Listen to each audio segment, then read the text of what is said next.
Kisoma Maliki Yaumiddin inakupa picha kwamba hii dunia kumbe ipo on temporary terms.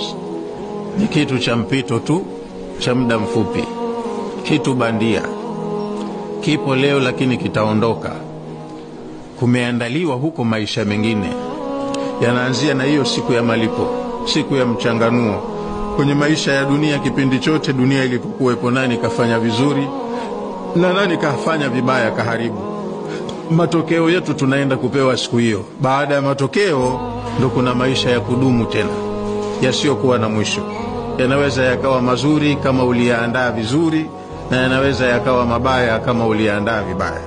Hiyo aya moja inakupa picha ya kwamba kuna siku moja ngumu huko. Imezungumzwa kwenye Qur'ani kwa lugha tofauti tofauti.